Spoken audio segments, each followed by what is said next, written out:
debate night tonight. If you live in BC, this is the only televised debate night going on before the election between David Eby, Sonia Furstenau, and John Rustad.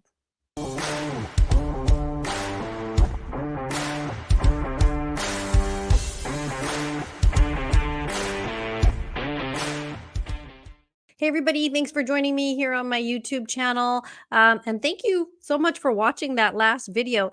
It made me realize that like my background working in television and in newsrooms, like there's something that there's information I can tell other people. So I was going to do a series of videos sort of explaining like how we put newscasts together, but I haven't really had time to do that because I'm sort of in about an hour or so, I'm going to jump on with Clyde, do something. And if you watch his channel, we're going to watch the debate together, and then we're going to break it down and talk about it. So looking forward to doing that. And then I'll post clips on my channel too.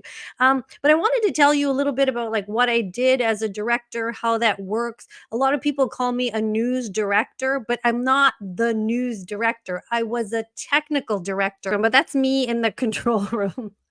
I spent my life working in dark rooms. That's basically what I did. So we'd prep the show in the newsroom, and then I'd go up into the control room, and that's where we roll the audio, take the cameras, put the lights up, and that's where the switcher is. Although we don't have switchers anymore nowadays. So I spent my life like working in dark rooms doing that. And so I wanted to break that down for you guys. So I thought, let me record a little bit of global news and then just show you how they put it together. But then I got a bit distracted because I just saw so much bias in the news that it drove me crazy. So let me roll the opening for you.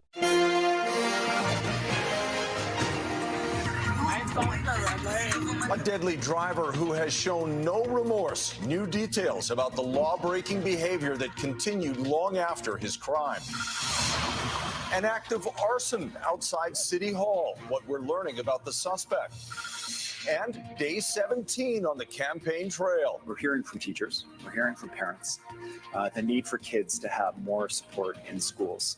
What the BC NDP, Conservatives, and Greens are doing to get your vote. You're watching Global BC. So in that opening, you'll notice that they put a clip of David Eby saying we're listening to parents and we care about students and we need more for the students. So that's not an accident choosing his clip. You don't see a clip of anyone else. You certainly don't see a clip of John Rustad. So again, that just helps shape the minds of people watching. Now, I know a lot of people are clued in and know that it is biased media.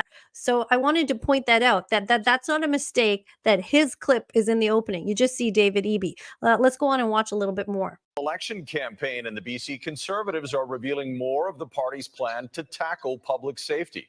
As Richard Zussman reports, the party is vowing to make a lot of changes and go on a hiring spree for police officers, sheriffs, and judges. Standing in the park where just over a month ago a man had his hand cut off by a repeat offender, BC Conservative leader John Rustad laying out his party's vision for public safety. People around this province have been telling me enough is enough. It's time to put the rights of citizens before the rights of criminals in British Columbia. How are you? Hi. While Rustad was in downtown Vancouver, NDP leader David Eby was in Maple Ridge, promising both a new school in Maple Ridge and a school counselor in every school in the province. Keith Baldrey joins us now with more on why BC Conservative leader John Rustad was on the hot seat today. Keith, Rustad clarifying and apologizing for some earlier comments. Yeah, John Rustad again finding himself mired in controversy associated with his talking listen to what Keith said, mired in controversy. Healthcare workers of something favored by far-right conspiracy theorists who want to prosecute public health officials and doctors along the lines of the Nuremberg trials in World War II. Rustad was asked whether he...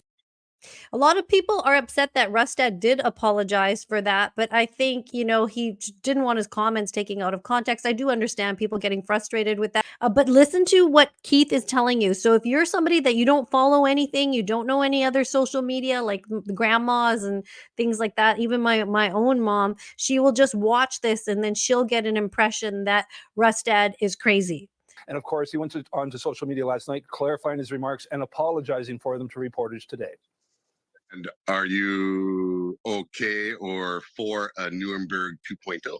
Oh yes, that's probably I know that's something a that's hard one. outside of my scope. I know that puts you on the hot Yeah. spot right there for Yeah. sure, but I had to ask. No, it's fine. It's like I say, those are something that's sort of outside the scope in terms. I watched that whole interview, by the way, and John Rustad was very careful, very measured. When you cut in a clip of the guy on the couch, the guy looks kind of goofy, so that also makes it look like Rustad's talking to goofy people, but he handled the question really well. This is just such, again, it's not even subtle. This is just totally like, look at Rustad and his controversial comments. Keith Baldrey doesn't like him. It's like, that's the picture they're painting. It's not even so subtle. It's not even subtle. It's just like, oh, Rustad said some controversial comments and oh, he's gotten hot water. I don't hear them say anything about EB and his disastrous economic plan. Here we go. Dad would close the door on you, canceling the speculation tax to line investors' pockets, ending caps on rent increases so corporate landlords profit, scrapping new rules that will build hundreds of thousands of middle-class homes, locking you out. John Rustad, driving up housing costs, slamming the door on you. Please. A message from the BC NDP. Yep. So that means the BC NDP paid for that ad.